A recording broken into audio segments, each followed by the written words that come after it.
Shri Tripura Rahasyam MahatmyaKhandam Chapter 9. Thinking for a long time, Indra, elated by his strength and ego, decided to conquer the Devi, quickly took his thunderbolt. He proceeded riding on the clouds to where the Devi was staying. Standing at a distance with his eyes concealed by the luster of the Devi, asked her who had a tender body, who was glowing like a lotus filament, who had conquered the grandeur of crores of cupids by her beauty. O lotus-eyed lady, O lotus-eyed lady, who are you, who have enveloped the universe with the luminance of your body? Whose daughter are you? Why have you come here? Your beauty is radiant. Your stature is attractive. You are evoking reverence. In my city of the heaven there are women like Rambha and others, but I have not seen a beauty like yours, effulgent with 18 arms, either in heaven or earth, or even in nether world. O lustrous lady, quickly tell true answers to my questions. Hearing the words of Indra, the Parambika addressed him thus: Who are you? Why have you come here? What is your strength? What is your profession? After hearing your account, I'll tell you about me. Hearing the words of the Devi, the thousand-eyed Indra spoke. Listen to my words carefully. I am the Lord of the heaven. I am Indra, who has performed 100 sacrifices, who enjoys the wealth of the three worlds, who is mighty. I have come here to know about you.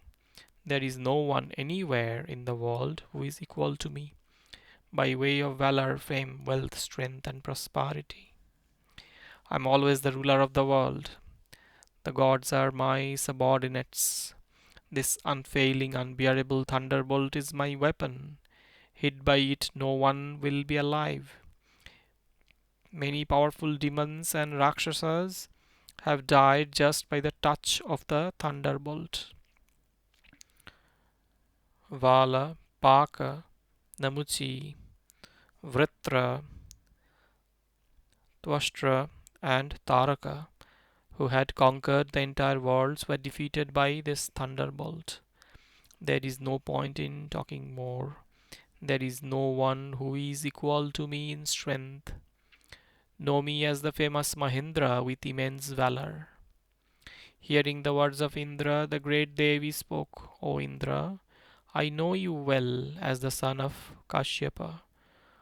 O Shatakratu, show your thunderbolt's valor on this light and dry straw which is in front of you.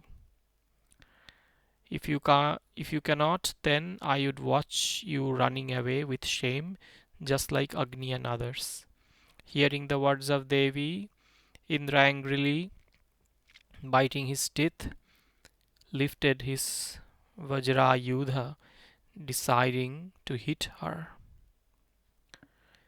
As Indra lifted his weapon, the surroundings were lit up.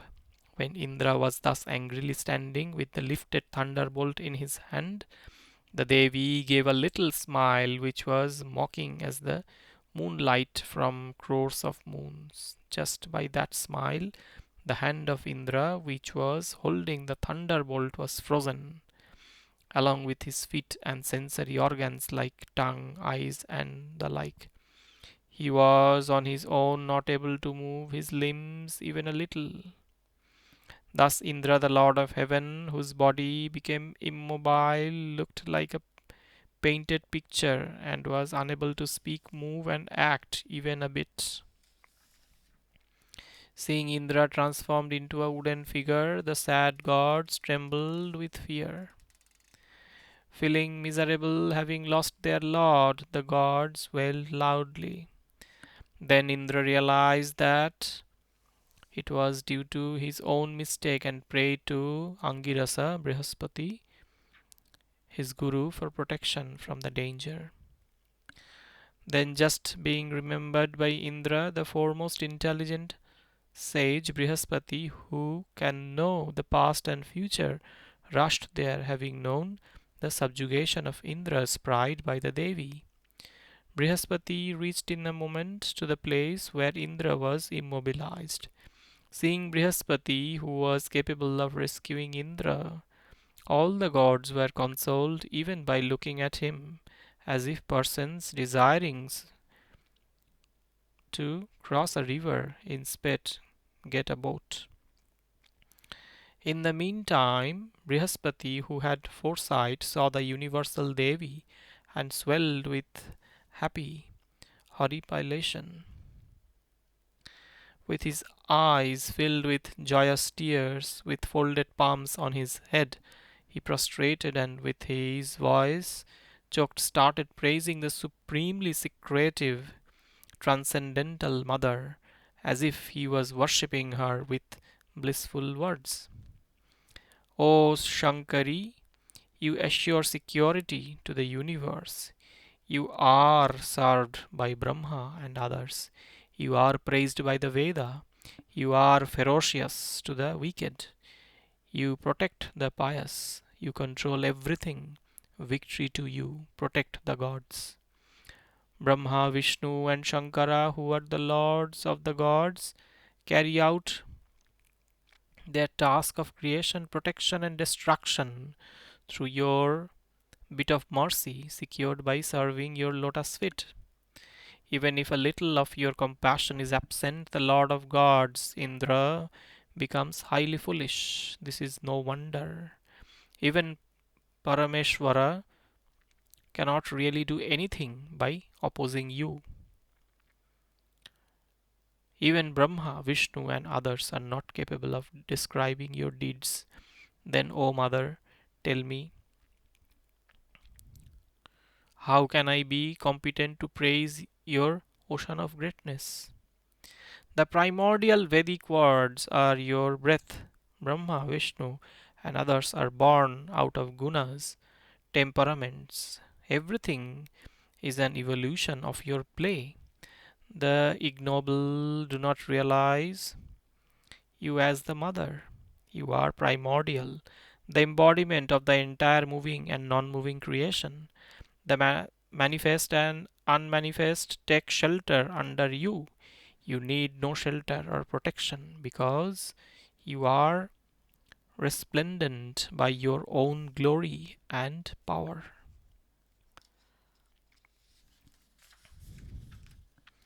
Just like a cloth which is spun with threads lengthwise and breadthwise, just like gold pervades the bangle, the entire universe, O Tripura Sundari, is sewn by your different manifestations.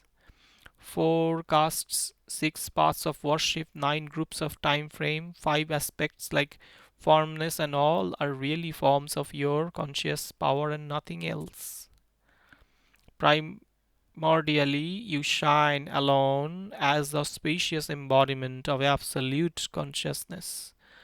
Other than you, there is no viewer, hearer, or speaker who has here the capacity to praise you of such greatness. The entire universe has emanated from you just like the rays from the sun's orb. Hence, there is nothing visible and non visible in the universe apart from you. O great Lordess, with their eyes covered by your impenetrable power, how can the gods comprehend your form? Protect all the groups of gods. This Mahendra, without understanding you, has become immobile near your feet. O Mother, protect Indra, the Lord of the gods, with your compassionate side glances. Brhaspati, the preceptor of gods, having thus praised Parameshwari, prostrated and praised her again and got her favor for Indra. Then, submerged in the compassionate glances of the Devi, Indra got back his original form, freed from immobility and ego. Then he properly understood the Devi of the universe through Brhaspati. With his heart filled with utmost devotion, with folded palms, with his head bent a little due to shyness, prostrating several times, Indra, with sweet and soft words, praised the Devi, the most supreme, the all powerful, the cause of the universe, the pure consciousness, the mother of the universe.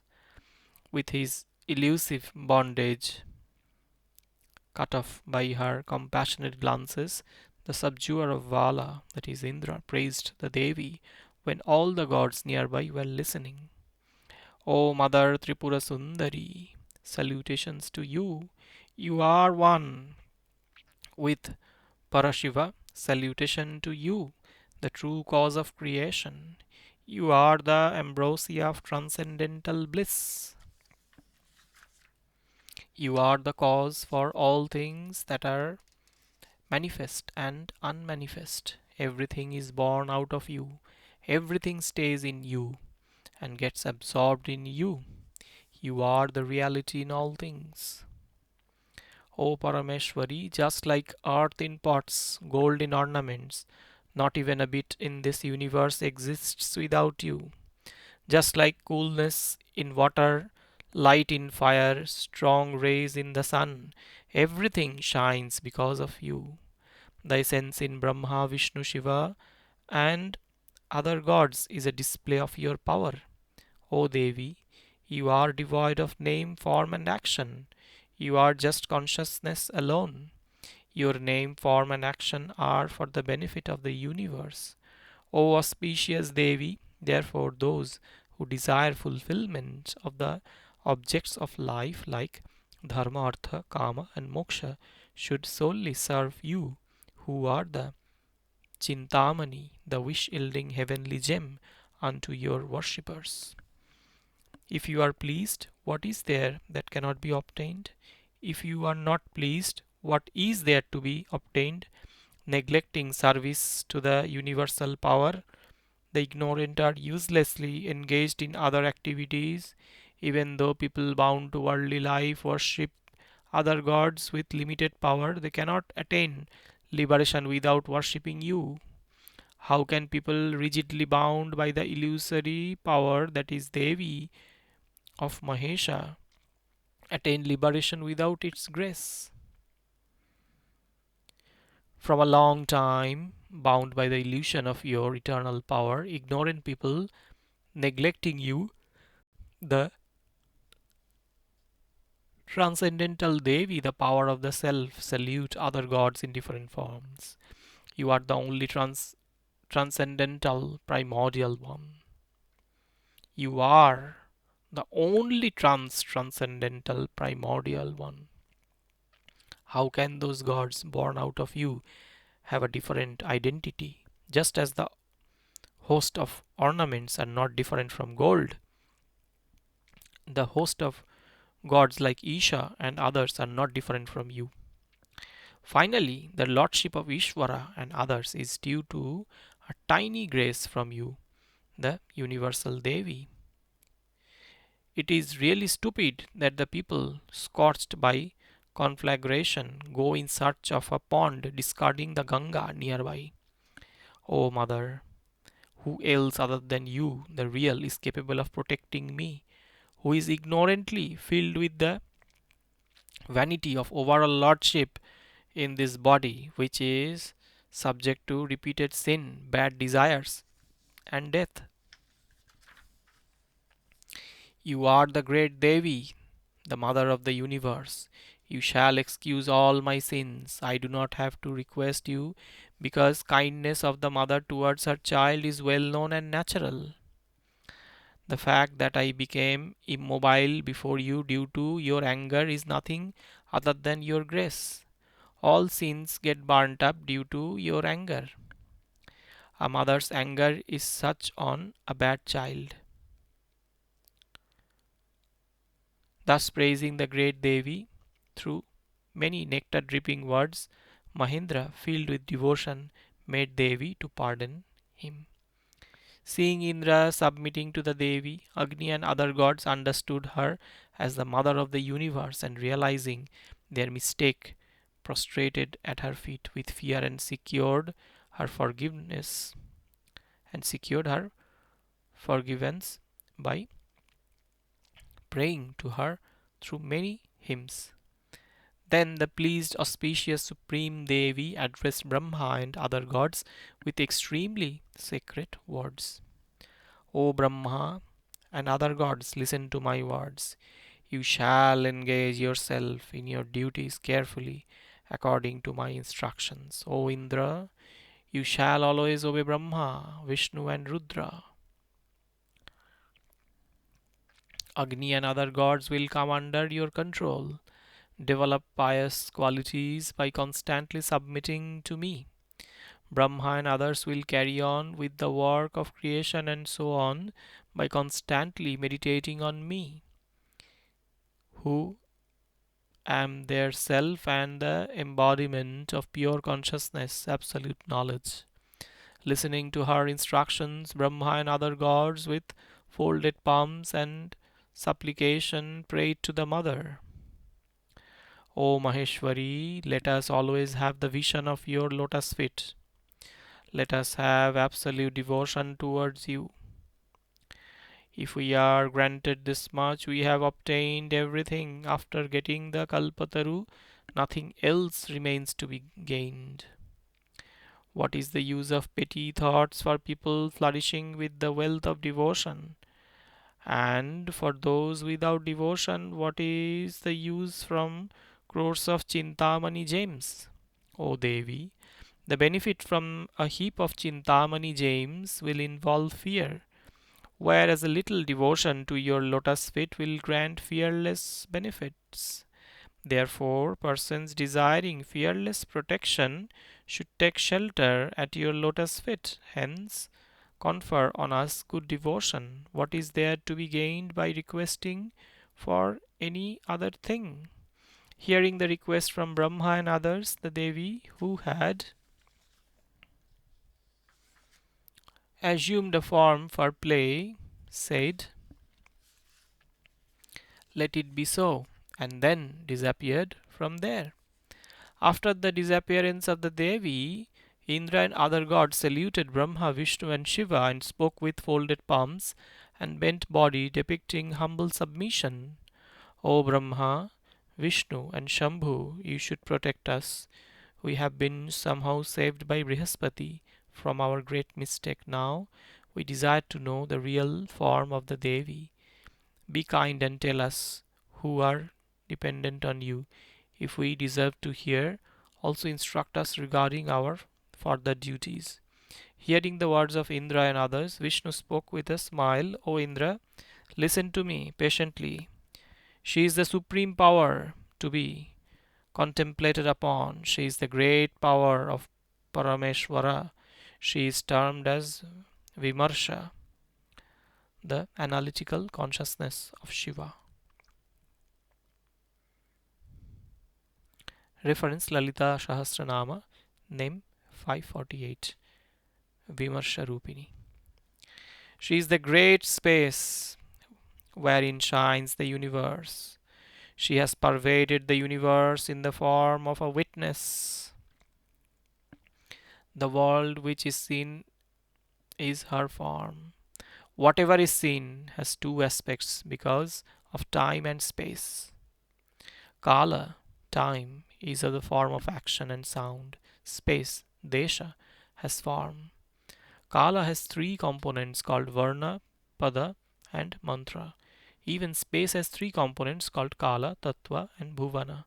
The six components in combination are known as Sadardhva. The six components in combination are known as Sadadhva or Sharadhva. Lalita Sahasranama name 991 Sharadhvatita Rupini. Lalita Sahasranama name 991. Just like the tree is the form of a seed, all actions become the cause. Therefore, Varna and others are Kala and Kala and Kala and others are termed as Desha. Because of its illuminating the cause and effect, it is termed the witness. Hence, everything is a witness in reality. By separating that witness from the visible physical body, you should understand her as your own self in the form of intelligence, pure consciousness. This is, in brief, the principle of self knowledge.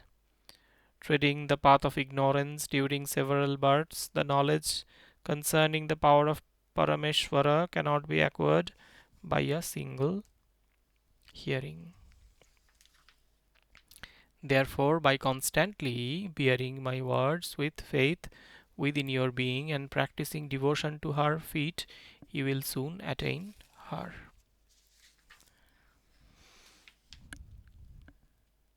O Indra, along with Agni and others, you rule the heaven. Engage them to carry out their respective duties with constant alertness by contemplating always on the Mahashakti, O Indra. Tread the path of fearlessness. Hearing the words of Vishnu, Indra, and other gods, circumambulating and saluting Brahma and other lords of the universe, went back to their dwellings after receiving orders from them. Ishana Maheshwara, well worshipped with reverence by Hari and Brahma, disappeared immediately in their presence.